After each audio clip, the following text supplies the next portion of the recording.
ওকে, so এবার আমরা যেটা দেখব সেটা হচ্ছে যে কালার কিভাবে আমরা করতে পারি। সাপোজ যে এরকম কালার পিকার, ঠিক আছে। সো এটা করার জন্য আপনি একটু সার্চ দেন কাস্টমাইজার এপিআই কালার কন্ট্রোল, দেখে একটা সার্চ দেন, এই যে রেফারেন্স পেয়ে যাবেন, ঠিক আছে। এই যে আমাদের জাস্ট ইমেজ কন্ট্রোলের জায়গায় লিখতে হবে কালার কন্ট্রোল, বাকি সব একই, বাকি সব একই জিনিস। ওকে, সো আমরা ফাংশন ডট পিএসপি ঠিক উপরে আমরা হচ্ছে ইমেজ কন্ট্রোলের জন্য প্রথমে সেটিং নিয়েছিলাম। সো এখন আমরা নেব কালারের জন্য। সাপোজ নিচে মনে করেন আমরা কালারের জন্য একটা অপশন করতে চাচ্ছি। সাপোজ এখানে লিখলেন কালার, আর এখানে ডিফল্ট ভাবে কিছু কালার আপনি দিতেই পারেন। ওকে, আচ্ছা এবার আমাদের ইমেজ কন্ট্রোলের জায়গায় জাস্ট লিখতে হবে কালার কন্ট্রোল, তাছাড়া বাকি সব একই জিনিস।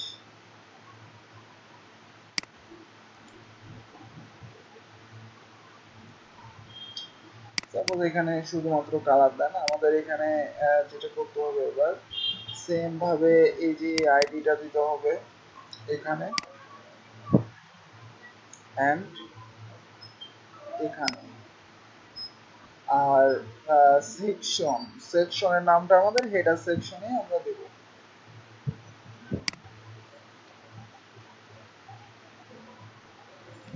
দেখেন কাজ করে কিনা।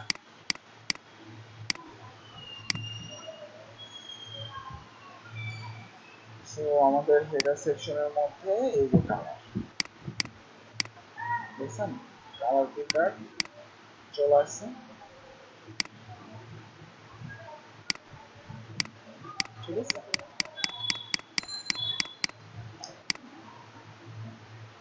ওকে, সো এবার আমরা এটাকে কালার করব কিভাবে,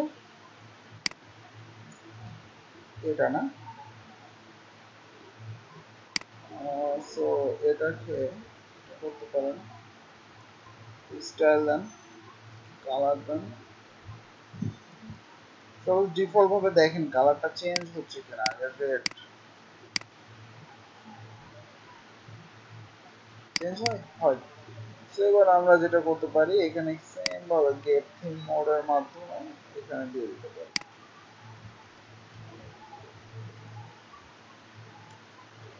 সো এবার যেটা করতে পারেন এই জায়গায় আমাদের কালারের আইডিটা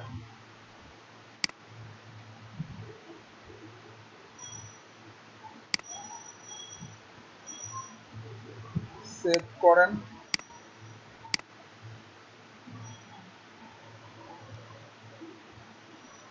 header section colour change, colour change, ঠিক আছে, বুঝা গেছে, কালার চেঞ্জ হয়ে যাচ্ছে, ঠিক আছে।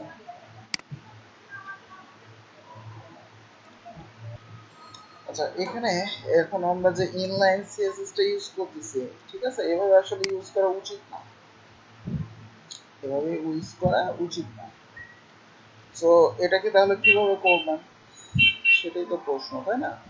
আচ্ছা এখানে আপনি রেফারেন্স কিছু পাইতে পারেন, একটু দেখি আমরা চেক করি। আচ্ছা কালার কন্ট্রোল প্রিন্ট, এই যে কাস্টমাইজ কন্ট্রোল প্রিন্ট স্টাইলস,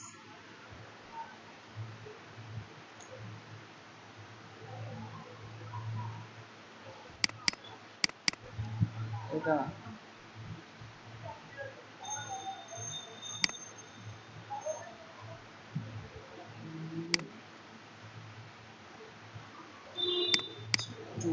আমাদের এখানেই থাকার কথা।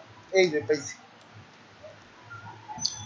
এই যে দেখেন আমরা একটা হুক ইউজ করতে পারি সুন্দর মতো, ডাব্লিউপি হেড দিয়ে স্টাইলটা, তার স্টাইল ট্যাগ দিয়ে আমরা জাস্ট এই কালারটা এভাবে দিতে পারি, একদম ইজি ওয়ে। ওকে, সো আমরা সাপোজ ফাংশন ডট পিএসপি তে মনে করেন নিচে একটা হুক ইউজ করবেন ডাব্লিউপি হেড, তাহলে হেডে যায় সেটা বসবে কোডটা। তো এই ডাব্লিউপি হেডের কাজ কি, হেডে হেডে যে এই কোডটুকুন বসাই দিবে।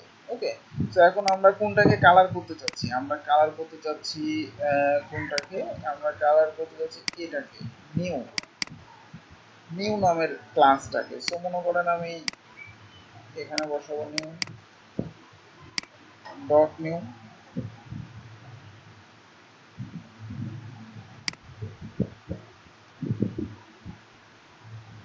আর এখানে আমাদের কালার।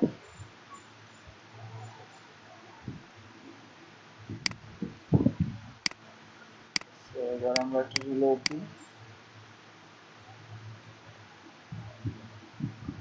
হেডার সেকশন,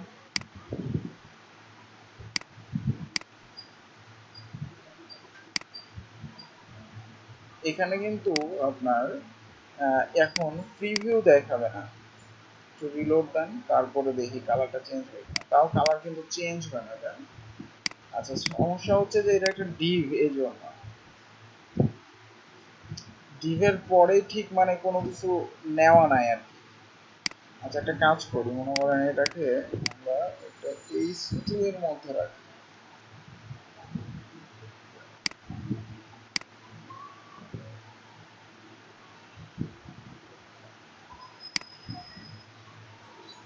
এবার নিউ থেকে বলেন h2,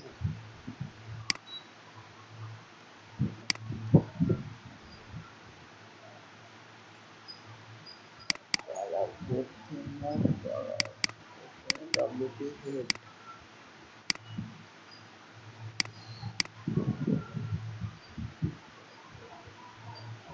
এবার কালার চেঞ্জ হয়েছে। সো এবার হেডার সেকশনে যান, এবার কালার আপনি চেঞ্জ করেন ইচ্ছা মতো, চেঞ্জ চেঞ্জ চেঞ্জ, ঠিক আছে। সো আমরা এভাবেই করতে পারি, ঠিক আছে। তাহলে আমাদের এটার ক্ষেত্রে ইনলাইন সিএসএস টা ইউজ হচ্ছে। এখানে দেখেন কোনো সিএসএস ইউজ হচ্ছে না, অথচ এখানে কিন্তু ঠিক ইনলাইনে আসতেছে, কারণ এটা যে হেডারে বসতেছে। ওকে, সো পারফেক্টলি আমাদের কাজটা হয়ে যাচ্ছে।